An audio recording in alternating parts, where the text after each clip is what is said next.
मेरा नाम नूरीन है और मैं बैंक मैनेजर हूँ। मेरा ताल्लुक रावलपिंडी से है और मुझे बैंक में काम करते हुए 6 साल हो चुके हैं। अगर आपको कहानी का कोई भी हिस्सा पसंद आए तो चैनल को सब्सक्राइब करके जाइएगा। तो चलिए चलते हैं आज की खौफनाक कहानी की तरफ। रोज की तरह मैं उस दिन भी वक्त पर उठी, नमाज पढ़ी और नाश्ता करके तैयार होने लगी। मेरे पास परफ्यूम्स का खासा जखीरा होता है, लेकिन उस दिन मेरी नज़र एक नए ब्रांड पर पड़ी जिसकी खुशबू मैंने पहली बार लगाई थी। खुशबू कुछ अलग सी थी, कुछ इतनी गहरी, इतनी पुरअसरार कि दिल को छू जाए, जैसे कोई गैर मर्ई वजूद उसकी तरफ खिंचता चला आए। खैर, मैं गाड़ी में बैठी और हमेशा की तरह बैंक पहुंच गई। सब कुछ रूटीन के मुताबिक था जब दोपहर के करीब एक लड़का बैंक में दाखिल हुआ। सर पर हल्की सी कैप, कीमती घड़ी और साफ सुथरा लिबास। वो काफी पुरकशिश लग रहा था। मैंने उससे कहा, जी सर, फरमाइए। उसने बड़ी नरमी से जवाब दिया, मैडम, मुझे अपना नया अकाउंट खुलवाना है और कुछ कैश जमा करवाना है। मैंने उसे बैठने का कहा। वो पुरसुकून अंदाज में बैठ गया। जब उसने कहा कि मैं 20 लाख रुपए जमा करवाना चाहता हूँ तो मैं थोड़ा हैरान हुई। 20 लाख, ये कोई मामूली बात नहीं थी। मैंने दिल ही दिल में सोचा, ये जरूर किसी बहुत बड़े बिजनेसमैन का बेटा होगा। मैंने उसका नाम पूछा। उसने बताया, जवाद। मैंने उसके फॉर्म फिल किए, दस्तखत करवाए और उसका अकाउंट खोल दिया। फिर वो शुक्रिया कहकर चला गया। अगले चंद हफ्तों में वो 3-4 बार जरूर आया। हर बार मुख्तलिफ कपड़े, महंगा फोन और अच्छे अंदाज में बातचीत। मैं महसूस कर सकती थी कि उसकी नज़र मुझ पर कुछ ज्यादा ही टिकती है, लेकिन चूंकि मैं एक पेशावर खातून हूँ, इसलिए मैंने कभी उसके अंदाज पर तवज्जो ना दी। एक दिन मैं बैंक से वापस आ रही थी। शाम के वक्त सूरज गरूब होने को था तो मुझे वही लड़का सड़क किनारे अकेला खड़ा नजर आया। मैंने गाड़ी रोकी, शीशा नीचे किया और कहा, जवाद साहब, आप यहाँ अकेले खड़े क्यों हैं? उसने हल्की मुस्कुराहट से कहा, बस वैसे ही, कभी कभी तन्हाई अच्छी लगती है। मैंने कहा, आइए, मैं छोड़ देती हूँ। वो गाड़ी में बैठ गया। रास्ते में हमने काफी बातें की। उसने अपना तारुफ तफसील से करवाया, उसके वालिद का बिजनेस और ये कहाँ रहता है और किस चीज में दिलचस्पी रखता है।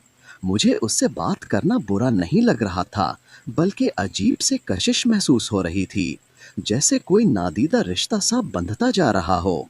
फिर एक जगह उसने कहा, बस यहाँ उतार दें। मैंने गाड़ी रोकी, लेकिन इर्द गिर्द कुछ भी खास ना था। ना कोई मकान, ना कोई दुकान, बस सुनसान सड़क और हवा का सर्द झोंका। मैंने दिल में सोचा, शायद यहाँ उसका दोस्त रहता हो या कोई काम हो। मैंने उसे छोड़ा और वापस आ गई। कुछ ही दिनों में उसने मुझसे खिलकर बात की, नूरीन, मैं तुमसे शादी करना चाहता हूँ। मैं अपने वालिदैन को रिश्ता लेकर भेजूंगा। मेरी दिल की धड़कन तेज हो गई। सच पूछें तो मैं भी उसे पसंद करने लगी थी। मैंने अपने वालिदैन को बताया, वो भी मुतमईन थे।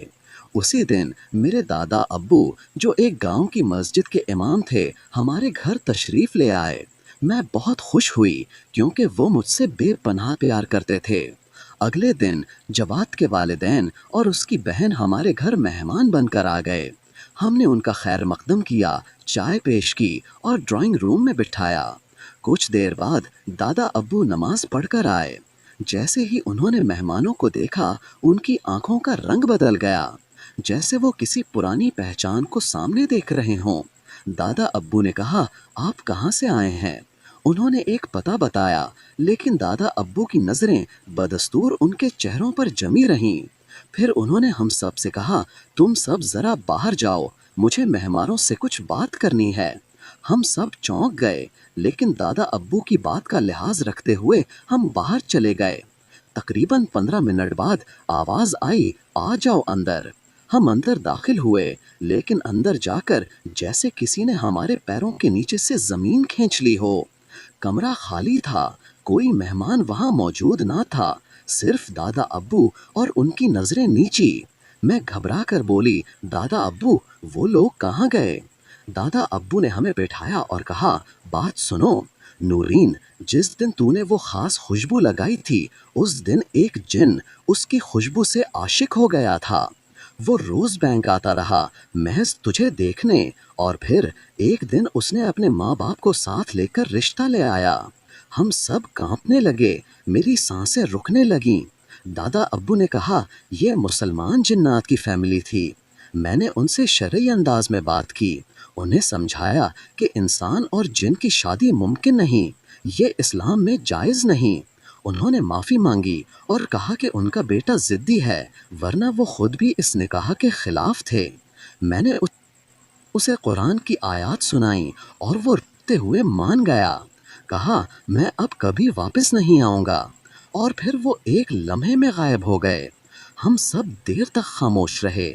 सिर्फ कमरे में सन्नाटा था और मेरे दिल में अजीब सी ठंडक और खौफ की मिली जुली कैफियत। दादा अब्बू ने मुझे कुछ अमल बताए और कहा कि रोज़ाना इन्हें पढ़ना। तब से मैंने परफ्यूम इस्तेमाल नहीं किया, अब सिर्फ मामूली खुशबू इस्तेमाल करती हूँ। दोस्तों, अगर आपको ये सच्चा वाक़या पसंद आया हो तो चैनल सब्सक्राइब करके जाइएगा। मिलते हैं अगली खौफनाक कहानी में।